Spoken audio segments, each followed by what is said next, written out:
Mais qu'est-ce que ça veut dire obéir à ses parents?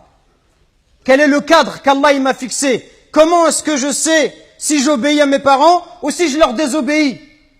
Peut-être que j'ai répondu à mes parents, peut-être que j'élève la voix sur eux, peut-être que je leur crie dessus, peut-être même, wal'iyadou billah, à notre époque, il n'y a rien d'étonnant, peut-être même que certains, ils insultent leurs parents, voire même ils lèvent la main sur eux ou ils les frappent.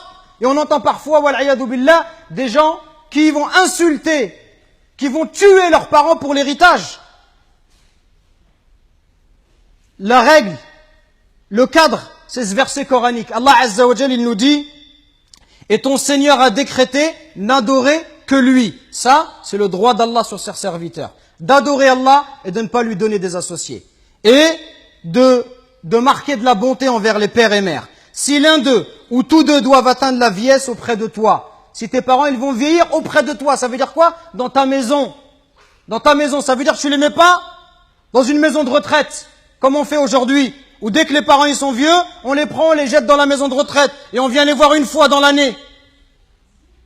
Et tout le reste de l'année, on s'occupe pas d'eux. Non, Allah il te dit, s'ils atteignent la vieillesse, auprès de toi. Quand tes parents ils sont âgés, ils restent chez toi. Parce que quand tu étais petit, ils t'ont pas envoyé dans une pension, ils t'ont gardé chez eux, et ils sont occupés de toi.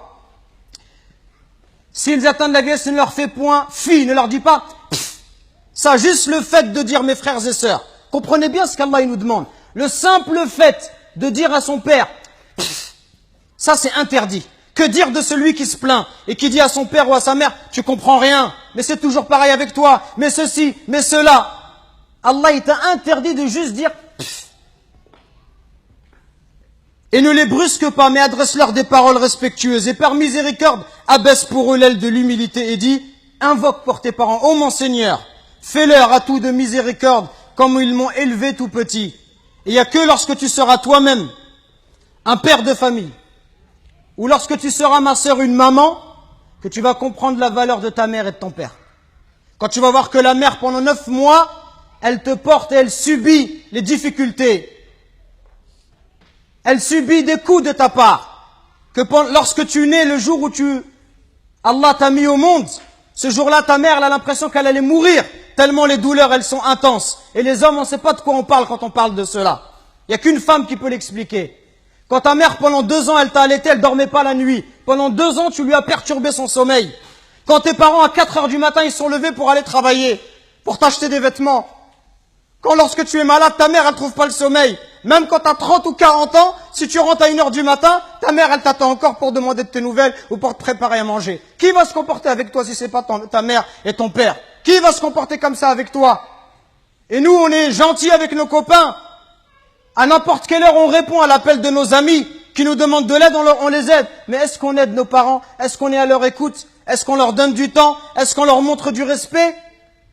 Les anciens, ils disaient, Zayd al-Abidin, le petit-fils de Ali ibn Abi Talib, il disait, on lui disait, toi, t'es quelqu'un de très bon avec tes parents, pourquoi tu manges jamais avec ta mère? Il dit, parce que j'ai peur, si ma mère, elle voit dans l'assiette quelque chose qu'elle a envie de prendre, et si je le prends avant elle, j'ai peur qu'Allah, il compte cela comme de la désobéissance. Et il disait rien d'étonnant à cela. Il disait, ceux qui ont vécu avant nous, ils considéraient comme un manque de respect envers les parents que d'habiter au premier étage et que de laisser habiter les parents au rez-de-chaussée. Regardez jusqu'où ça allait. Allahu Akbar.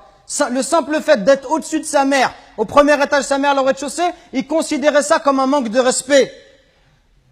Et d'autres chez les Sahaba, ils disaient, quand il y avait un scorpion qui est rentré dans un trou, il a mis sa main et il s'est fait piquer. On lui dit, pourquoi tu mets ta main alors qu'il y a un scorpion? Il dit, parce que j'ai peur que ce scorpion il sorte et qu'il ne pique ma mère. Regardez le respect. Et regardez aujourd'hui l'attitude des enfants envers les parents. Regardez ne serait-ce que le regard, les yeux.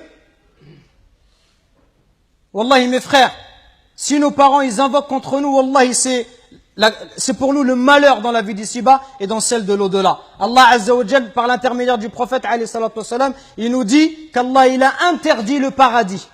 Interdit le paradis à celui qui désobéit à ses parents. Donc attention mes frères, à ne pas causer du tort à nos parents, à ne pas leur manquer de respect, mais soyons plutôt à leur écoute, soyons plutôt bons, miséricordieux pour eux. Et ceux qui doivent le plus profiter de notre générosité, de notre douceur, notre bonté, notre bon comportement, les premiers à profiter de cela, ça doit être nos parents. Parce que viendra un jour où ils vont partir, Et le jour où ils vont partir, tu vas regretter. Et tu vas dire, ah, si je pouvais encore faire du khair à mon père, si je pouvais encore faire du khair à ma mère. الله